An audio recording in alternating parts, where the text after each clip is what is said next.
काचोबनी अंगणामध्ये येऊन पालखी उभी राया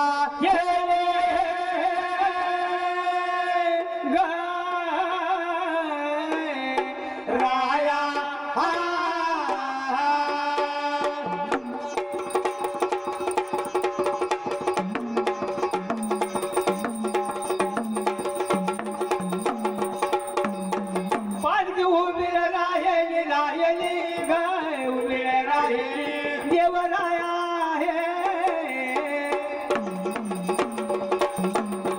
हो पालखी उभी राहिली राहिली गाय उभी राहिली देवराया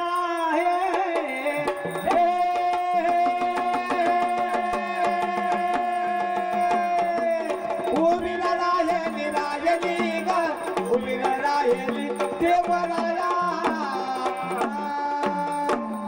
येऊन पालखी उभा राहिली आणि उतरून बघते तर जुना राजवाडा आणि लागली बोलत महाराज अरे अरे अरे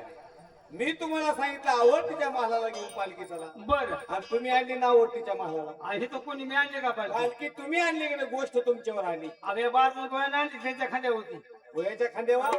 पुढं कोण चालतंय थोडं वाचायला मीच वाटायला वाटाड्या तुम्हीच आहेत हो मग तुमच्या पाठी मग आम्ही 12 जण गोळी चलतो हो मग पालखी तुम्ही इथं आणली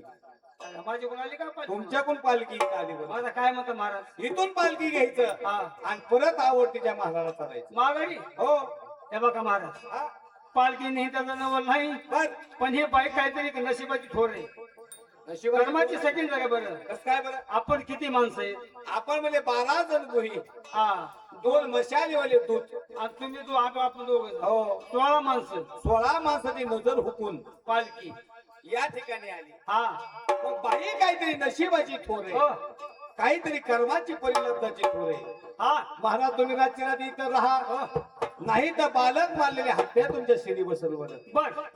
मग ऐकलं म्हणले राजाने सर्व सैन्य म्हणले गावाकडे लावून शिडी दिलं पण ह्या नावडतीचं ह्या राजाचं बोलणं किती वर्षाचं नव्हतं 12 वर्ष कुणेराला बोलत नव्हते मग हिला जर काही लागलं कमी जास्त तिकट मीठ तर हिने काय करायचं